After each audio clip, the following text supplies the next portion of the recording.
I'm back. Okay, I have a client and she's given me a list of names. These people have been meddling in her life and the life of her significant other, her target. So, what we want to do is we want to add discord.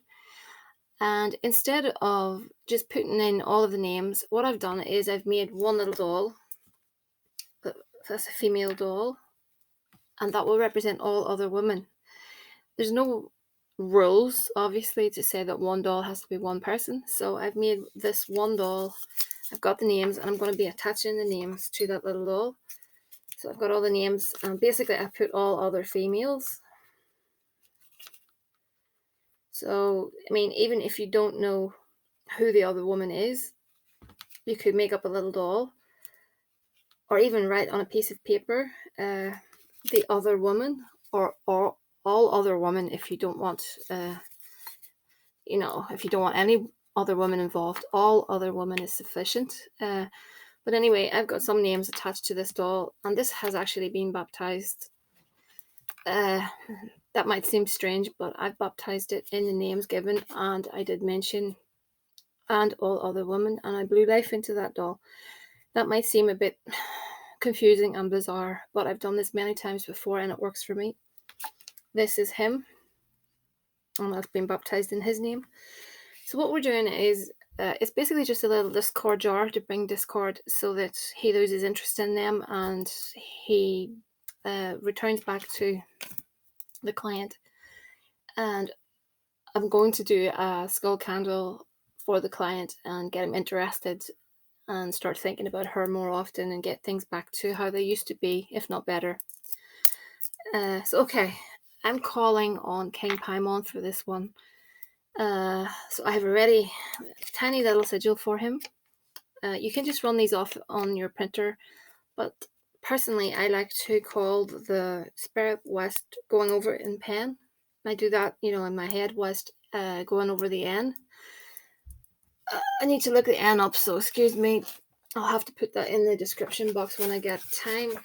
But Paimon, King Paimon, his tarot is the Ten of Swords. The ninth spirit in this order is Paimon, a great king and very obedient unto Lucifer. He appears in the form of a man sitting upon a dromedary with a musculous crown upon his head. Before him march an host of spirits, like men with trumpets and cymbals, and all other sorts of musical instruments. He has a great voice and roars at his first coming, and his speech is such that the magician will not be able to understand him unless compelled. He can teach all arts and sciences, and other secret things. He can reveal to you what the earth is and what holds it up uh, in the waters, and what mind is and where it is, or any other thing you may desire to know. He gives dignity and confirms the same. He binds or makes any man subject unto the magician if he so desire it. He gives good familiars who can teach all arts. He is to be observed towards the west. He is of the order of dominations. He is under He has under him 200 legions of spirits, and part of them are of the order of angels, and the other part of Pontantes. I can never say that word. Anyway, sorry. Now, if you call the spirit Paimon alone, you must make him some offering, and there will attend him two kings called Label, Labal, and uh, Abalim. I could never pronounce these, so excuse me if I'm pronouncing them incorrectly. And also other spirits who are of the order of Pontantes in his host, and 25 legions, and those spirits who are subject unto them are not always with them unless the magician compels them. Anyway, his metal is gold, by the way. Again, that's just from Lon Milo Duquette's book. I really need to get that other one. But anyway, so I've made him an offering. And I always like to tell the spirit that I will make their name known as well. So, King Paimon, because we want to sway the thoughts of this person, we want the target to basically drop interest in all these other females and start thinking again about the client. So I'll be doing a little love jar for the client to back up the love side of things, but this is to lose interest. This is geared towards losing interest in other females. So, okay, so we've got the little male doll, and he's going in up right into the jar, and we've got the female doll, and she's going down the way head into the jar. I like to do that because it means they're not seeing eye to eye. So that's all other females he won't be seeing eye to eye with. We're going to put some vinegar to sour that.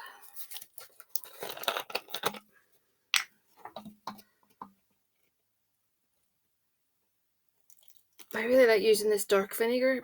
I don't know if you can get that. Some people have told me they can't actually get this dark vinegar, but I thought you could get it everywhere. Cayenne powder, pepper.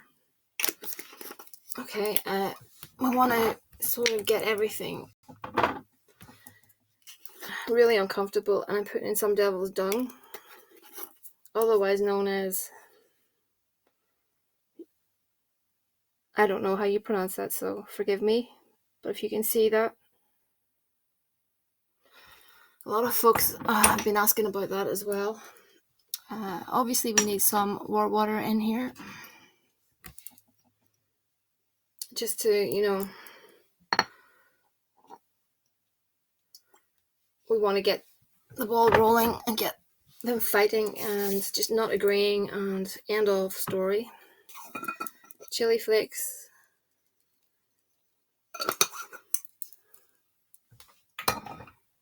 Sulfur, again, sulfur is very good for causing discord. Okay. What have I?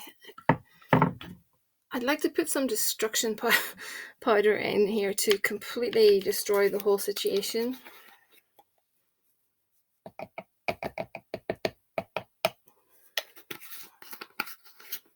Okay. And to get them arguing, we could put some cat and dog hair in.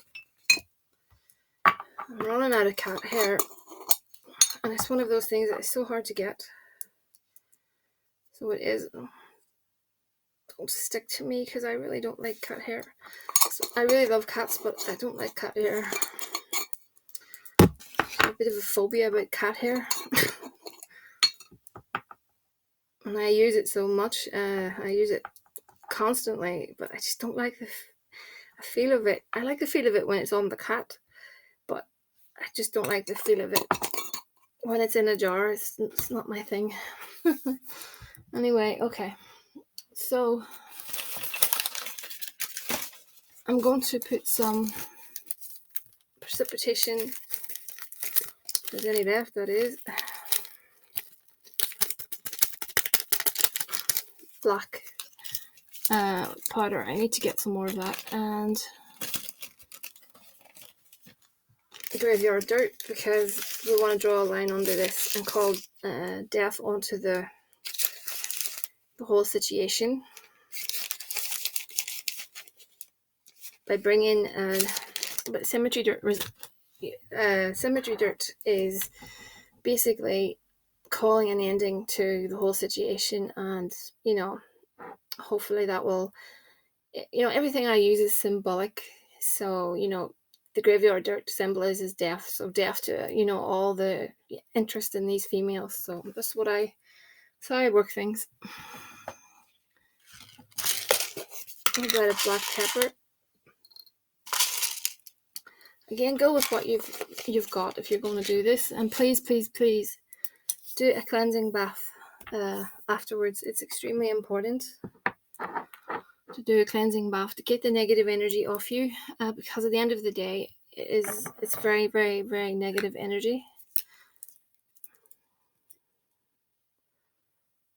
And tranquil oil, that's to get them to feel extremely unsettled, and they'll want to move on. Where am I? It's around here somewhere. Just one moment. I'm looking for hot foot powder. Actually, I might just leave that because... Yeah, I'll leave the hot foot powder because I don't want to put any around his doll. Just in case. Even though it's not in my intention to move him on. I just don't want to put it in, just to be on the safe side.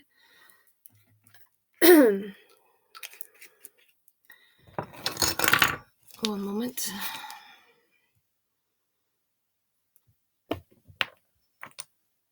Okay. This is like a heat oil.